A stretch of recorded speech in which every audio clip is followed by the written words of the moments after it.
Bienvenidos a Casa Tomada. Sacerdote jesuita y hombre de ideas progresistas, mi invitado de esta noche vino de España para estar con los más necesitados de nuestro país.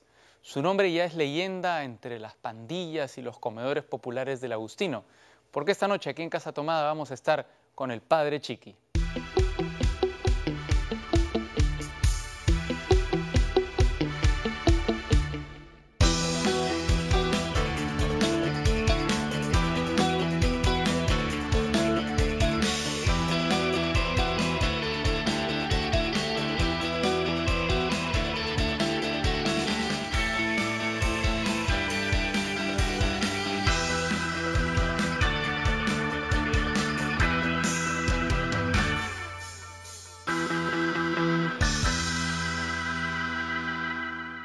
Tengo el gusto de contar como invitado esta noche aquí en Casa Tomada con Ignacio Mantecón. Eso quizás no les diga mucho, pero si les digo que está con nosotros el Padre Chiqui, quizás lo sepan con más claridad. Pero me he enterado, Chiqui, que ni siquiera te gusta que te digan padre. No, porque no tengo hijos. Ajá. No, Tú eres un sacerdote, un religioso inusual. ¿Tú te sientes así? ¿Eres consciente de que cuando te ven proyectas una imagen distinta a la solemnidad que normalmente proyectan los sacerdotes? pues no me paraba a pensar eso, ¿no? Además yo creo que hay muchísimas maneras de ser inusual, ¿no? Ujú. Yo pues por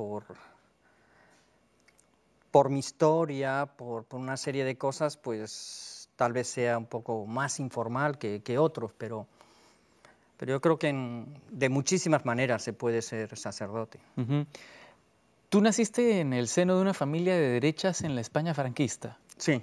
¿Cómo era esa vida en la España franquista en una familia de derechas? Eso no se termina de entender aquí en el Perú, porque en España hay una gran vinculación entre la política, entre la derecha y la iglesia, ¿verdad? Sí, lo hubo, aunque también la Iglesia fue uno de los pilares en la lucha contra el franquismo. Mm. He tenido compañeros jesuitas que han estado en la cárcel por pensar diferente, ¿no? Ujú. Pero sí, mi familia era una familia de derechas, del Opus Dei, y sin embargo, ahí hubo una cosa rara que era un hermano de mi papá, José Ignacio Mantecón, que fue político en la República, fue exiliado al final de la guerra, estuvo en México se hizo del Partido Comunista, él era republicano. Claro, México era el gran refugio de los Fue un gran exiliados refugio, españoles México recibió a gente de toda, maravillosa, sobre todo al nivel de la cultura, el arte, etc. Pero de pequeño no te enteras qué es eso, a pesar de que hay comentarios, ¿no? de la guerra civil, aunque no se quería hablar mucho en mi casa de la guerra civil, que fue tremenda, ¿no? Pero en el colegio de los jesuitas fueron los primeros que me abrieron el panorama, ¿no? En literatura leíamos libros que estaban medio prohibidos, escuchábamos música de Serrat y Raymond, que eran gente... ¿Serrat estaba en México en esa época? Todavía no. Todavía Eran los comienzos de Serrat, ¿no? Ujú. Y todos los fines de semana íbamos, yo por lo menos iba a un barrio obrero, un barrio pobre de la ciudad de Zaragoza, y yo siempre me sentí muy bien en ese ambiente. Ujú. Luego cuando dentro de la compañía empiezo la filosofía, dentro de todo ese mundo de lucha contra el franquismo, de una izquierda que empezaba a trabajar, el Partido Socialista Obrero Español, el Partido Comunista, en la clandestinidad, Sí. pero que cada vez eran más presentes en la vida de España. ¿Tú mismo te reclamas de izquierdas? Yo sí. ¿Republicano? Republicano, Ujú. sí. ¿Y cómo cayó esa ideología, esa forma de ver el mundo en tu casa? En algunos casos con miedo. Mm. O sea, ¿Era peligroso ser de izquierdas y ser republicano en esa época en la España franquista? sí. ¿sí? Ya digo, yo he tenido compañeros algo mayores que yo que tuvieron que pasar por la cárcel, Claro. que tuvieron dificultades, que fueron detenidos, interrogados, etc. Yo en aquella época tampoco era muy militante, diríamos, ¿no? Yo en España no milité, creo. Ujú. Tal vez al final en algún partido de izquierda, pero yo creo que a mis papás, y cuando me vengo aquí, ya se imaginaban que yo iba a estar con el fusil y en la Haciendo la guerrilla, guerrilla. cosas de esas, ¿no? Pero mis papás visitaron Perú, primero cuando yo estaba trabajando en Fe y Alegría, y luego mi mamá vino al Agustino una vez, y allí vio pues el cariño que la gente me tenía, y eso a una mamá yo pienso que Claro, le hace feliz ver que a su hijo lo quieren, y claro, entonces claro. muchas de esas cosas pues desaparecen. ¿Tú crees que entonces después de ese viaje al Perú tus padres se fueron más tranquilos, se fueron Yo, contentos? yo creo que sí, sí, Ajá. sí, sí. Eh, es una pregunta que puede sonar retórica o que puede sonar lejana a algunas personas. ¿Qué tienen los jesuitas? Pues no sé, tal vez nacieron en una época en la que rompieron con muchas cosas. Dicen que inventaron el liberalismo, entre otras cosas, los No jesuitas. sé si el liberalismo... Dice George Lucas Sí, que en su pueblo, la iglesia del pueblo estaba regida por los jesuitas y que él veía a 4 o 5 jesuitas caminar con las túnicas negras por el pasadizo central del pueblo, que era un pueblo muy pequeño, y que esa fue la primera imagen que le inspiró a los caballeros Jedi después, ah, por la forma que tienen los jesuitas de hablar tan pausada, tan ah. así como sabia, ¿no? Bueno, hay de todo. Entre los jesuitas puedes encontrar un payaso en el circo, un profesor en la universidad, eh, un deportista, un obrero, puedes encontrar todo. Yo creo Ajá, que eso es una de las cosas que ha sido positiva. Como decía, al comienzo en la creación, San Ignacio de Loyola, que fue el fundador, rompe con cosas como era la oración en común en el coro, el hábito. ujú. O sea, no tenían que tener un hábito especial, sino ir como los sacerdotes normales de la religión donde estuvieran. La otra es la disponibilidad para ir a cualquier parte del mundo donde haga falta, ¿no? Ajá. Y Bueno, pero también hay, por ejemplo, tienen que estudiar una carrera antes de ser sacerdotes, no, yo por lo menos ¿no? no. Yo he tenido muchos reconocimientos que agradezco mucho en este país, pero títulos universitarios no tengo Ah, no ninguno. me digas, yo pensaba que tenían que estudiar. La gente, normalmente sí, Sí. pero yo también, mi formación ha sido un poco especial dentro de los jesuitas. Yo hice lo elemental en la filosofía, Ujú. además yo creo que me dieron el bachiller en filosofía porque ya no sabían qué hacer conmigo, porque nunca me Ah, pero tienes el interesó. bachiller de filosofía. Ok, claro, claro. Y luego, pues sí, teología la estudié mejor, hice el bachiller también en teología, pero la filosofía fue un desastre. Claro, pero tú dices que Desastre. no has estudiado nada y eres bachiller en filosofía y teología, O claro que sea, sí. bachiller en filosofía no significa nada para Bueno, mí. y también tienen el voto de obediencia al Papa, ¿verdad? Sí, es un voto, además de pobreza, castidad y obediencia, el voto de obediencia al Papa, sí. Ajá.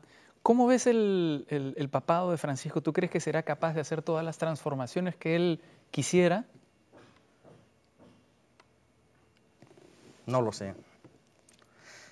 Yo creo que el Vaticano es una estructura muy fuerte y muy dura. Ujú.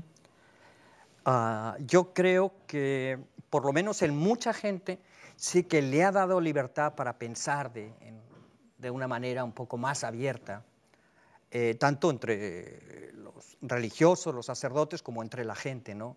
El abordar temas que parecía que no se podrían tocar.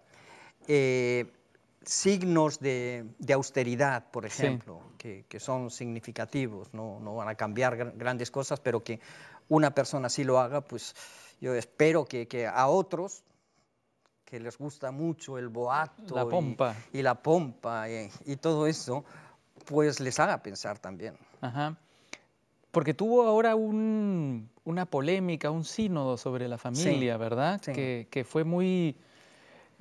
El ala dura, el ala conservadora de la Iglesia le ha opuesto grandes resistencias. Sí, sí, sí. ¿Cómo quedará ese pulseo?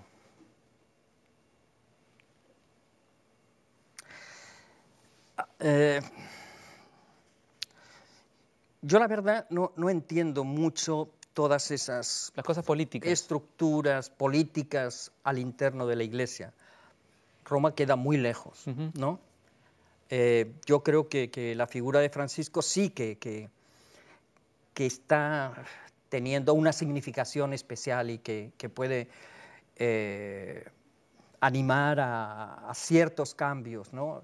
La presencia que ha tenido en Naciones Unidas, en Estados Unidos, centros de poder del mundo, y que él haya hablado con libertad, yo creo que eso es muy importante. Pero ciertamente yo pienso que el Papa esperaba mucha más apertura en el seno de la familia. Yo creo que sí. Sí. Sí. Porque, Pero, por ejemplo, ¿qué temas se vieron? Se vieron, por ejemplo, el tema de la participación en la misa de los divorciados, ¿no? sí, ¿Qué otras cosas se vieron? yo la verdad es que creo que también el tema de la homosexualidad, Sí. ah, Esos fueron los grandes temas, los más polémicos. son polémicos.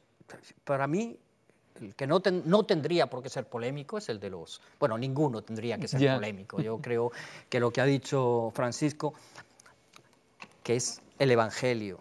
O sea, lo que el Evangelio nos da a entender es que la compasión y la misericordia de Dios hecha vida en Jesús, pues Jesús perdona lo imperdonable, perdona todo, incluso lo imperdonable, a todos, y perdona siempre. Ujú.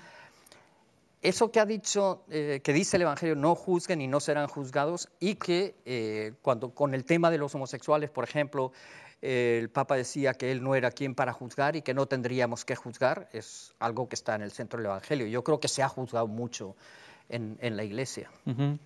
Y mal. Si por ti fuera, harías todas esas aperturas ahora mismo. Si somos fieles al Evangelio, yo sí, por supuesto. Ujú. Vamos a hacer una pausa, Chiqui. Cuando regresemos vamos a seguir hablando de ti, de tu biografía. Y por supuesto quiero llegar a hablar del Agustino, que es ahora tu casa, ¿no? Es el sitio donde tú te has encontrado como nunca en familia, probablemente. Hacemos una pausa en Casa Tomada, regresamos.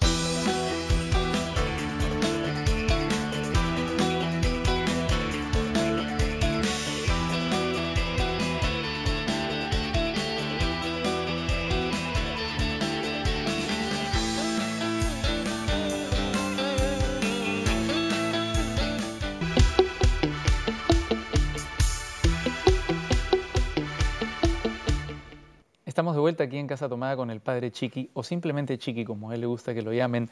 Chiqui, tú decidiste ser sacerdote muy joven, ¿verdad? Sí. ¿Más o menos a qué edad?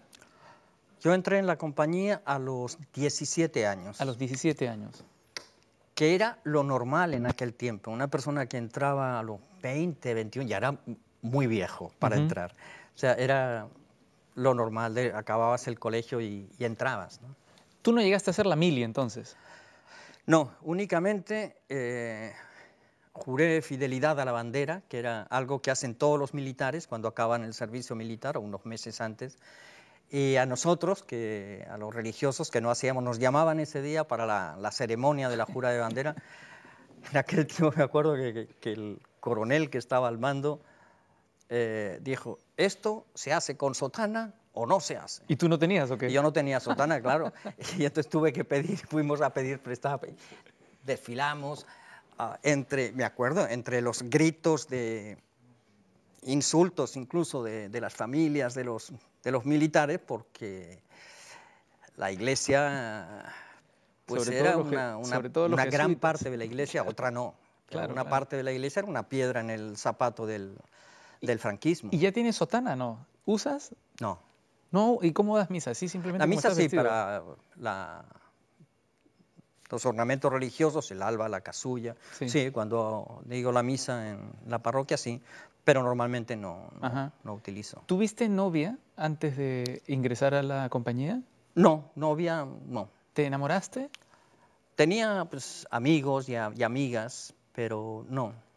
Yo recuerdo que una vez un amigo me me contó que él se había presentado más o menos a los 16 años al padre espiritual de su colegio y le había dicho, yo quiero ser cura, quiero ser sacerdote, lo he estado pensando mucho. Y el padre espiritual lo miró y le dijo, no, tú tienes que salir del colegio, tienes que tener novia, tienes que estudiar una carrera y recién después de haber vivido esas experiencias, recién después de eso, hablemos. Y él me dijo el día que me contó eso que probablemente si no hubiese sido por esa conversación nunca hubiese sido sacerdote. ¿Tú estás de acuerdo con esa conversación? Puede ser. Yo creo que cada persona es diferente, cada época es diferente. Yo puedo hablar de mi experiencia, que ha sido muy rica a lo largo de mi vida, y era pues lo normal en aquel Tu tiempo. decisión fue hecha con plena libertad. Pues no lo sé. No sé si esa plena libertad y madurez se puede tener a los 17 Exacto, años, ¿no? sí. Ya digo, las situaciones eran diferentes, pero no sé. Sí es cierto que tenía algunas ideas generales. Yo creo que la central era la vocación de servicio y pensar que la compañía podía ser el espacio donde yo podía poner mi vida al servicio de los demás. Y otra, ejemplos de jesuitas que yo tuve en el colegio, gente muy comprometida, gente muy abierta, gente que decía, hombre, pues eso puede merecer la pena. A lo largo del tiempo es como yo he ido dando forma a esa vocación de servicio, a esa vocación religiosa. Te lo pregunto porque quiero tocar este tema tan espinoso que es el de las denuncias contra el sodalicio. Además de las denuncias de abusos sexuales contra el sodalicio, hay una denuncia que de alguna manera lo que insinúa es que al tratar de reclutar tan jóvenes a los muchachos que terminan uniéndose al sodalicio cristiana, no tienen posibilidad de hacerlo con plena libertad y con plena conciencia de lo que están haciendo. ¿A ti qué te parece? Yo pues la Compañía de Jesús para mí fue y ha sido y es una escuela de libertad. Eso, y lo de la libertad para mí está en el centro de mi vida. Pero sí que estos movimientos que yo considero que son fundamentalistas. El otro día leía un artículo en un periódico, creo que era La República, que comparaba a estos movimientos incluso con Sendero, donde la mitificación del líder, el control sobre el individuo y el grupo sobre el individuo es tan fuerte que naturalmente ahí se pueden dar... Esa clase de abusos. Sí, yo creo que sí. Yo creo que es que yo de teología, de filosofía me acuerdo de un librito chiquito, que muchos conocerán, que es El arte de amar, de Erich Fromm, y tenía otro que era El miedo a la libertad. Bueno, en teología leí también, yo creo que es el único libro que me acuerdo que leí, un librito muy chiquito de Dicoq, un teólogo francés, que se llama Jesús, hombre libre. Y estudiaba la persona de Jesús como un dechado de libertad frente al templo, frente a las costumbres, frente a la mujer, frente a lo político, Si creemos que, saltándonos eso, que es fundamental en la vida de Jesús, y para los que queremos seguir a Jesús, eso tiene que estar en el centro de nuestra vida también. Si eso lo queremos separar, frente al control, frente al el juzgamiento, pues realmente nos metemos en muchos problemas. Pero al mismo tiempo hay quienes dicen que la Compañía de Jesús es una estructura militarizada, tanto así que el principal se llama general y la Compañía de Jesús es conocida como el ejército del Papa. Yo creo que eso viene de la época en la que se creó, donde Ignacio de Loyola había querido ser militar y estuvo en la guerra. Claro, cuando era Íñigo López de Romaña. Exactamente. Pero tú luego ves las constituciones y A veces nos quedamos con estos eslóganes, ¿no? Sí, sí, sí. ¿Ya? Pero la realidad yo creo que es totalmente diferente. Ujú. No voy a ponerlo, mi congregación, ni siquiera en un pedestal diciendo que es lo mejor y tal, pues tiene fallas como tenemos todos. Creo que ha habido una evolución en el tiempo y, y creo que si somos capaces de mantener el espíritu crítico, incluso ante lo que es parte de, o que es nuestra vida, que es algo que realmente queremos, pues lograremos que esa institución mejore. ¿A qué edad llegaste al Perú? Llegué la primera vez en el año 76. Ujú. En el año 76 yo nací en el 49, para los números soy horrible. 27. 27 años. Ajá. Vine para la campaña de Fe y Alegría, eso ir por los colegios con los talonarios para la Ajá. rifa, hablando de Fe y Alegría. Yo estaba estudiando todavía, entonces nos invitaban a jesuitas, que estábamos en formación, para venir 2 meses y medio, casi 3 meses, para apoyar eso y conocer otra ¿Cuánto realidad, tiempo otra estuviste esa experiencia. primera vez? ¿Ah? ¿Cuánto tiempo estuviste esa primera vez? 2 meses y medio. 2 meses y medio. O 3, tal vez. Ajá. ¿Ya? Pero yo es que me lo pasé muy bien. ¿Sí? Y no sé a quién engañé, que de esta manera vine 4 veces. ¿Ah, sí? Pues la gente venía una vez y ya está, ya has hecho tu experiencia. ¿Pero a qué colegio fuiste? ¿A Villa El Salvador? ¿A qué colegio? No, yo estaba en la oficina central y íbamos a todos los colegios de Lima.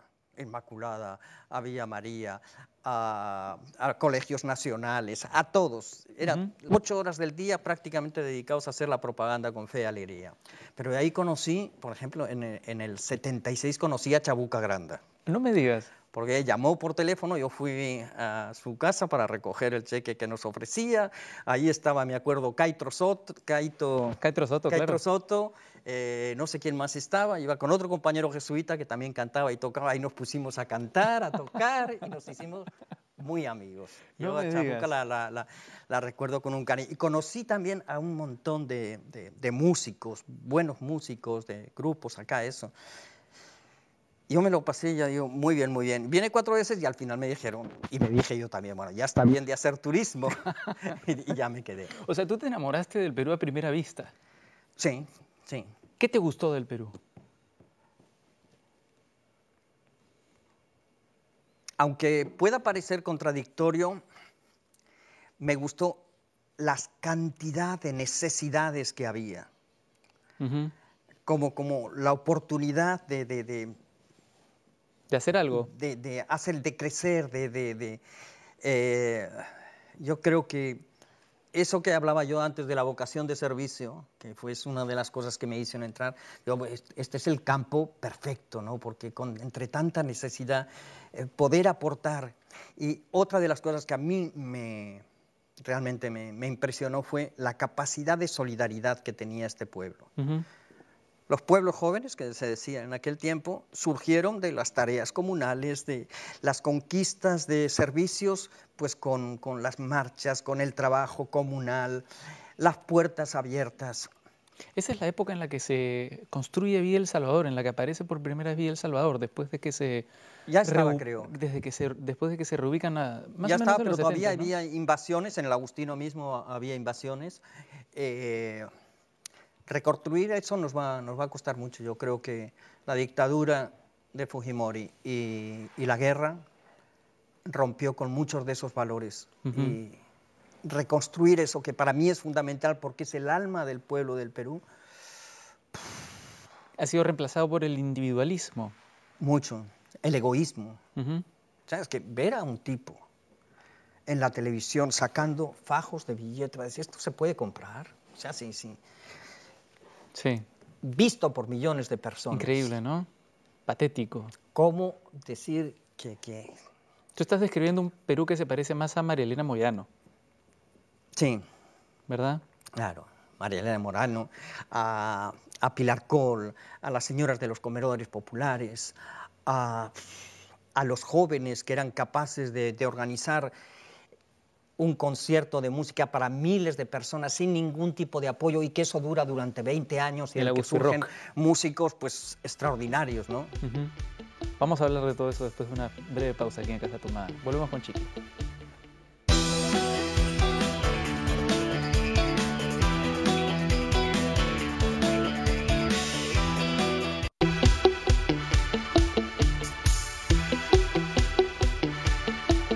Estamos de vuelta aquí en Casa Tomada con el padre Chiqui, Chiqui para los amigos. Chiqui, tú llegas al Perú más o menos con 30 años, eras un joven, con, digamos, ganas de hacer cosas, con ganas de cambiar el mundo, con ganas de cambiar el Perú. ¿Eras un cura hippie? A mí el movimiento hippie me llegó. Por la música, el movimiento hippie, muchas de las cosas que se vivieron aunque yo no he estado allá, he estado cerquita, pero no en San Francisco, la costa oeste, pero era la música que se creó, era la libertad en las formas de expresarse, de relacionarse, era en aquel tiempo pues una visión mucho más ecológica del mundo. Luego eso ha pasado a tener fama. Ellos los miraban como locos porque querían vivir en el campo de lo que cultivaba, cosas de esas. A mí eso sí, el movimiento hippie me ha tocado. ¿Tú cómo llevabas el pelo? ¿Lo llevabas largo, frondoso? Sí. ¿Ah? Sí. Y ahora usas arete además, ¿no? Pero eso es más o menos reciente, me parece, ¿no? Sí, ahora con unos 8 o 10 años, algo así. Y creo que además tienes un tatuaje de Martin Luther King. Sí, MLK, porque cuando entramos en el mundo de las pandillas violentas en el Agustino, la primera organización juvenil que se formó de un grupo de pandillas, las más violentas, entre ellos los picheiros famosísimos en el Agustino, pues se denominó Martin Luther King. De ahí hicimos programas de educación, de empleo, de deporte, y luego empezaron pues a llamarme también de otros lugares del Agustino y nacieron como 6 o 7 organizaciones juveniles, Nelson Mandela, Che Guevara, Gandhi, Tupac Amaru y alguna más, ¿no?, que lograron romper la lógica de violencia que había en el distrito. Y una de las cosas que a mí me llegó es que mucha gente llegaba a las pandillas, pues, ONGs, instituciones de cualquier tipo, y les ofrecían un montón de cosas y hacían una investigación sobre ellos. Estaban un mes o 3 meses y se largaban. Sí. Y eso les dejaba muy mal, muy mal. Claro. Y entonces, como el tatuaje es una cosa que permanece, pues yo dije, pues para que vean que también que es para siempre. Que esto es para siempre. Y Martin Luther King, la Asociación de Grupos Juveniles del Agustino Martin Luther King, pues estará siempre, siempre en mi corazón. Y después de muchos años de haber acabado ese trabajo, porque realmente acabaron las pandillas, pues sigo encontrándome con muchachos, unos que están trabajando, que han formado su familia, otros en el mundo, en un hueco, en el mundo de la droga, eso, pero siguen siendo mis amigos. Tú llegaste al Agustino en el 85, me parece. El 85. En el 85. ¿El mundo de las pandillas lo conocías o lo descubriste ahí? No, no conocía nada. No conocías nada. Ni tenía ningún proyecto, ni sabía qué hacer, ni nada. Lo único que yo sabía era que si a mi alrededor hay problemas, yo tengo que de alguna forma involucrarme en esos problemas para intentar encontrar caminos de solución, pero no tenía. Y luego yo, por todo este trabajo que hicimos en el Agustino, pues he estado en Colombia, en Centroamérica. Claro, con el tema de los maras, ahora que es muy violento, ¿no? En Centroamérica, tremendo. He estado en Jamaica, he estado en Los Ángeles, la capital del mundo de las pandillas, y me di cuenta de que lo que nosotros estábamos haciendo, de empleo, educación, tiempo libre, en nuestro caso deporte, son las cosas que funcionan en cualquier parte del mundo, aunque los niveles de violencia o de una pandilla es una pandilla. Porque antes las soluciones eran básicamente represivas. Sí, y eso, ahí está Centroamérica, no funciona, no funciona. ¿Cómo era la estructura de una pandilla? ¿Cuántas personas habían en una pandilla? Dependía, los picheiros pues eran tal vez más de 100. Ajá. Tienen un líder muy fuerte, y creo que un acierto fue el trabajar con los líderes, Ajá. ¿no? Porque ellos arrastran a toda la gente. Movilizaban a todos. Tienes espacios comunes, territorios, tienes intereses comunes.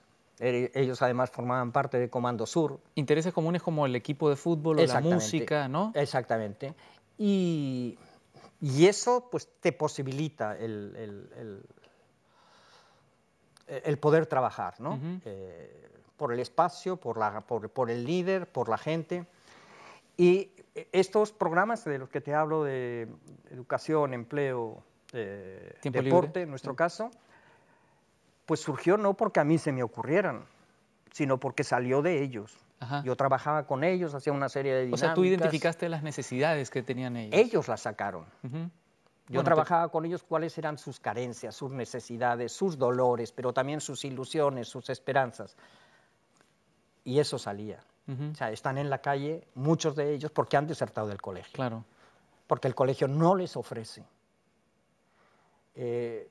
algo que realmente les haga arraigo, interesarse por el colegio, por el estudio, y porque vienen muchos de ellos de familias con problemas muy serios, muy serios. Entonces, si van al colegio, en el colegio van a tener problemas, si tienen problemas en el colegio, los expulsan o desertan porque no tienen nada que hacer y queda a la calle. Sí, ahora, era una problemática violentísima la de las pandillas. Sí. Los enfrentamientos entre pandillas eran yo tremendos. He estado en varios velorios de muchachos que yo conocía, o sea, que con los que he tratado muertos a balazos, a pedradas. A machetazos, con lo que había se peleaba, ¿no? Eran muy violento. Batallas entre 60 y 60 muchachos de pandillas diferentes, que nunca se habían visto, que no sabían por qué se odiaban a veces, solamente porque pertenecían a territorios diferentes, ¿no? Sí, es tremendo.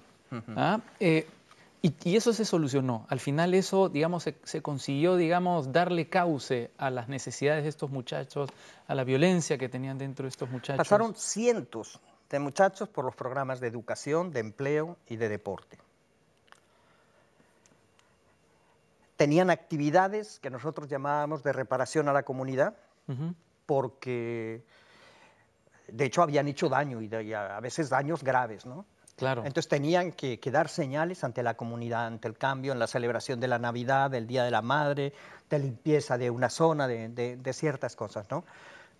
Y fue cambiando también el sentimiento de la población ante estos muchachos, ¿no? Hubo mucha gente que fue capaz de cambiar su mentalidad, de decir, bueno, este chico ha podido estar robando, pero ahora está trabajando o está estudiando y eso merece. Y además no hay que olvidar la coyuntura en la que se vivía, ¿no? Era los finales de los años 80, además de las pandillas había hiperinflación, había terrorismo, era realmente, no sé, la barbarie, era lo más parecido al infierno, digamos, probablemente la vida de un muchacho de las pandillas del Agustino, ¿no? Quería preguntarte, Chiqui, si tú mismo has tenido consecuencias para tu integridad, para tu salud, por haber participado, por haber tenido este contacto por las pandillas, por haber estado tan cerca de la violencia. No. ¿Nunca te pasó nada? Nunca. Yo llevo 30 años en el Agustino. Creo que puedo ir por cualquier lugar del Agustino, los lugares más complicados, más difíciles. Nunca. Gente con la que me he encontrado yo, que estaba drogada, borracha y tal, conmigo no ha habido ningún problema. Más bien, yo iba a decir respeto, yo espero que sea cariño y no respeto, ¿no? Pero no he tenido ningún problema con los muchachos. Cuando te encuentras con uno de ellos, ¿de qué conversan? Pues de su familia, del trabajo, de las drogas, a veces de la cárcel. A veces de la cárcel. ¿Y con los muchachos de Comando Sur, cómo te llevas? O los ex muchachos de Comando Sur. Pues...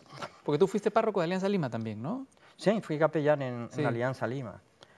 Y con Pancho Bosa empezamos un trabajo en el IPD con las barras. Yo tuve varios talleres con los dirigentes de Alianza, de la U, juntos. fuimos a hablar con el ministro del Interior juntos, fuimos a la Defensoría del Pueblo y teníamos un proyecto de pacificación del fútbol involucrando a los principales actores. Salió Pancho Boza y se acabó el programa. Los programas tienen que ser vistos a largo plazo, ¿no? O sea, sí, no pueden ser cosas personales, sino institucionales, ¿no? Sí, sí. Con tu experiencia, con esta... Ahora, sí, con esto de las barras, estoy trabajando con Walter Oyarce, claro, el papá del muchacho que falleció. Con él me fui a Ayacucho para trabajar con la barra de Alianza en Ayacucho, porque ahí hay un grupo un centro de los jesuitas que está también trabajó con pandillas en Ayacucho, está trabajando con las barras ahora. Él ha estado yendo a diferentes lugares y tenemos el proyecto de juntar a líderes de las barras para hacer realmente un proyecto grande de pacificación. Con tantas cosas negativas, con tanto dolor, con tanta violencia que has visto, uno podría pensar que has corrido mucho el riesgo de que tu corazón se endureciera frente a ese dolor, que te acostumbraras a eso y que para sobrevivir incluso lo vieses como algo científico, con alguna distancia, pero no ha sido así, ¿no? Yo quería preguntarte, con esa mirada, con esa visión que tienes, ¿tú sigues siendo un optimista? ¿O no? Sí, mira, ahora que hablabas de eso, hay un jesuita en Estados Unidos, en Los Ángeles, tipo conocidísimo en todos los Estados Unidos, que lleva toda su vida trabajando con las pandillas en Los Ángeles. Yo habré estado en 4 o 5 velorios, él lleva más de 100 velorios, con programas de empleo, con apoyo a la educación, etcétera, etcétera. Porque uno de los programas que tienen es el de quitar los tatuajes, porque ahí, como en Centroamérica, van toda la cara, sí, tatuados totalmente, ¿no? Y claro, uno sale del mundo de las drogas, de la pandilla, se prepara para el empleo, va a pedir empleo con esa pinta. Entonces, uno de los programas que es muy caro, muy largo, muy duro, ¿ya? Y no siempre funciona, además, ¿eh? Pero se quitan. Yo he visto a muchachos allí en Los Ángeles con los tatuajes que sí, deben de tener lo mejor, porque este hombre está... Y lo que él viene a decir en el libro es que a donde tenemos que llegar es a los tatuajes que están en el corazón. Esa vergüenza que llevan desde niños porque han sido siempre señalados como tú no vales nada, o ha tenido que soportar a su mamá recibiendo a sus clientes en su casa, o el papá drogadicto, la violencia a su alrededor. Eso es muy difícil, pero tenemos que llegar a esos tatuajes, tenemos que quitar esos tatuajes del corazón. El subtítulo del libro es El poder de la compasión sin límites. Y yo me he convertido en un apóstol de la compasión, y a veces me critican, incluso los compañeros de mi casa. Es que a ti todo te parece bien, es que tú siempre estás dispuesto a ayudar, es que te están engañando. Es que no me importa, hasta que no seamos capaces de poner nuestro corazón al lado del corazón del otro. Y ahí no entras ni en juicios, ni en críticas, ni en intentar cambiar las cosas, sino estar allí donde yo pienso que tengo que estar. Eso no puede endurecerte el corazón, nunca. Vamos a hacer una pausa, Chiqui. Cuando regresemos vamos a hablar de otros temas también esperanzadores, como los comedores populares, Agustí Rock, todas estas cosas en las que has estado metido y que son francamente fascinantes y son realmente esperanzadoras. Volvemos aquí en Casa Tomada.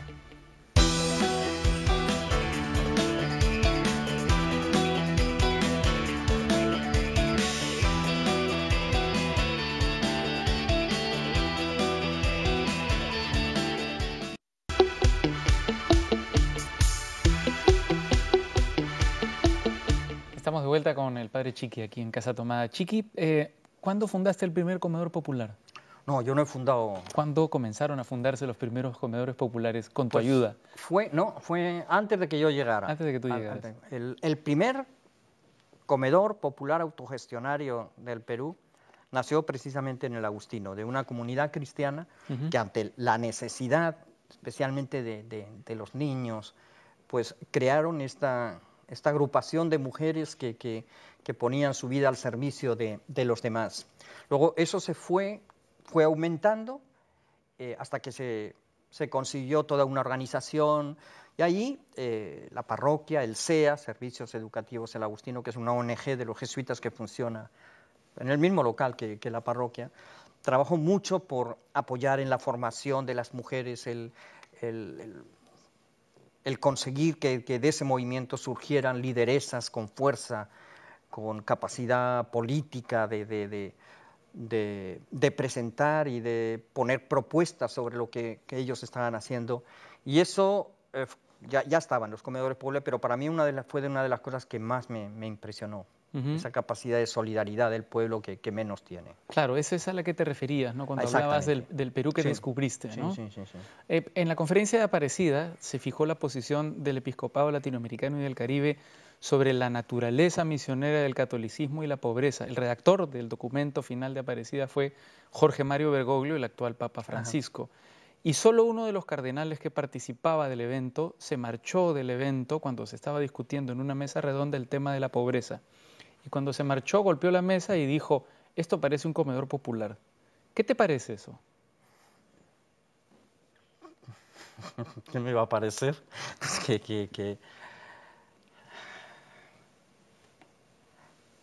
que si no se es capaz de entrar con compasión, como te decía antes, en el dolor y en el sufrimiento de la gente, lo veremos como actitudes políticas o actitudes de ayudas de cualquier tipo y no nos daremos cuenta de la profundidad del dolor que hay en la pobreza y de la capacidad de esos mismos pobres de juntos construir un mundo mucho más solidario.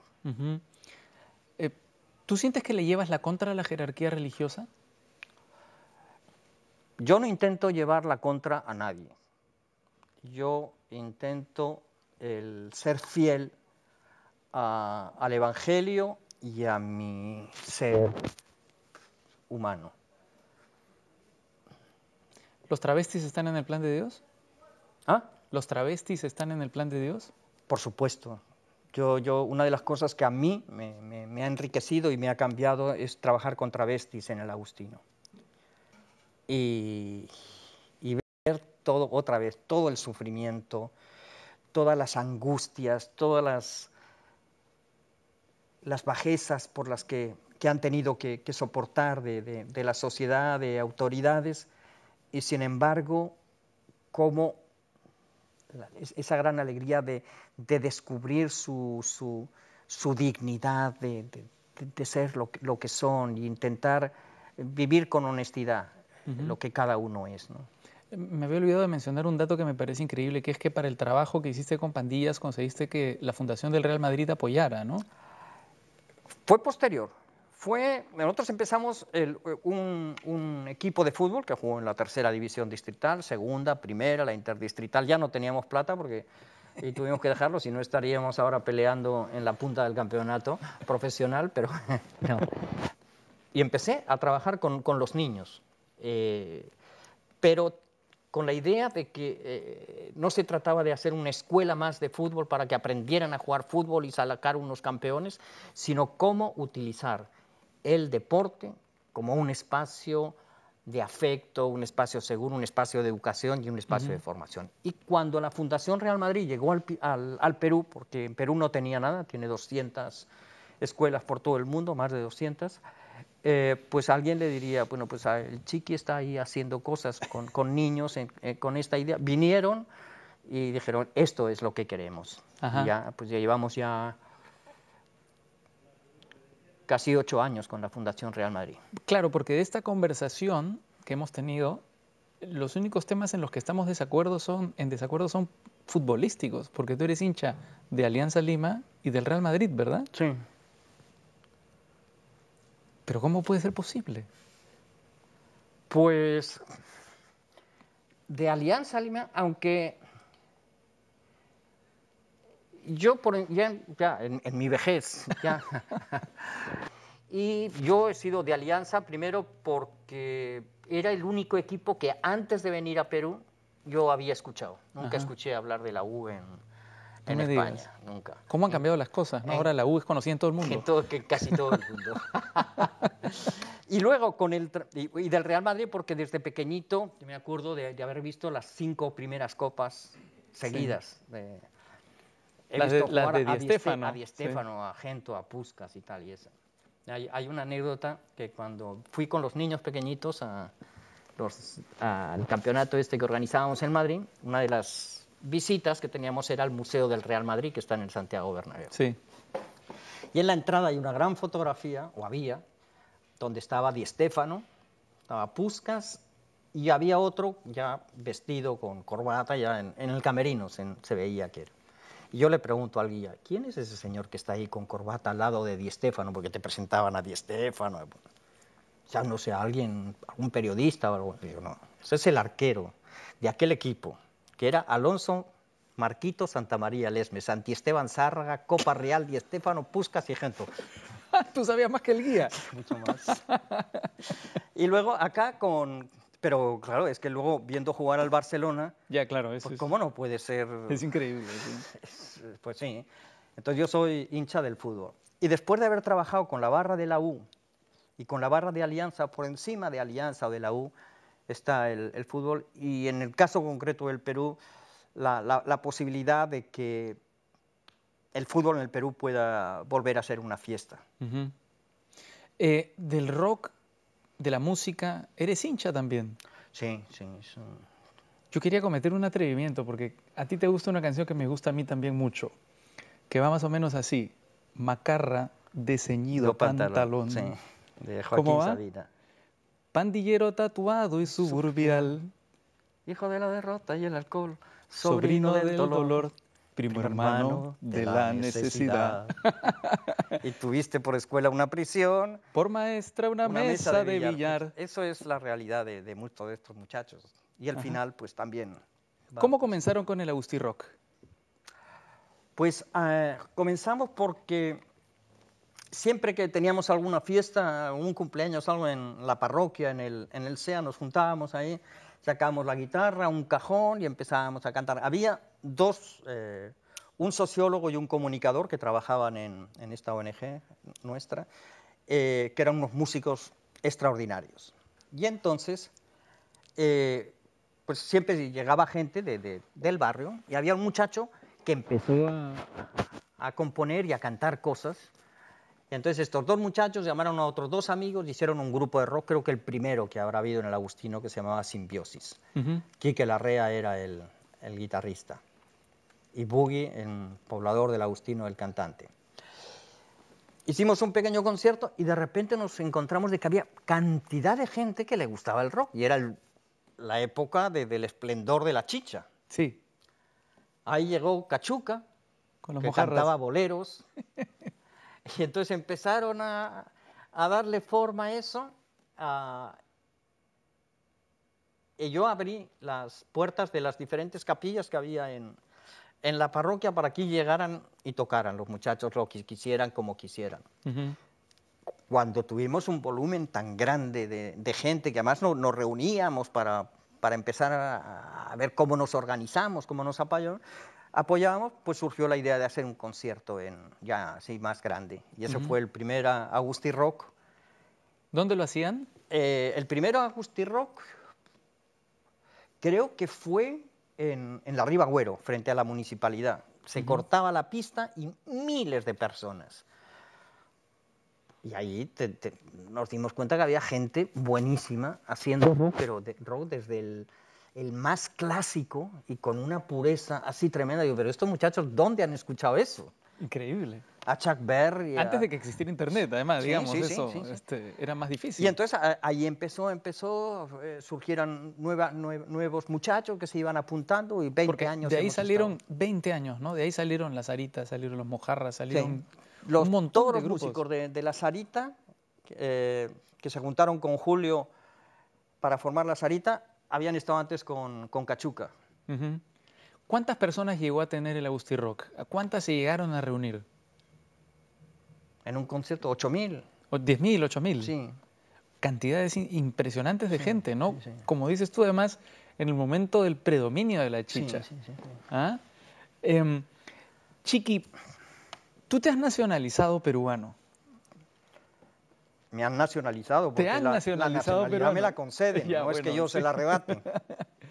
Tú tienes la nacionalidad peruana. ¿Qué significa para ti tener la nacionalidad peruana? Y te lo pregunto ahora al final de la conversación, después de que hemos descrito el vínculo que tienes con el Perú. Yo creo que hay una cosa que para mí es fundamental y es la fidelidad. Creo que últimamente pues, se rompen fidelidades con una facilidad tremenda, de amistad, de amor, fidelidades políticas, fidelidades que tienen que ver con el deporte, con... El tomar la nacionalidad peruana es una apuesta por mi fidelidad a este pueblo. Uh-huh.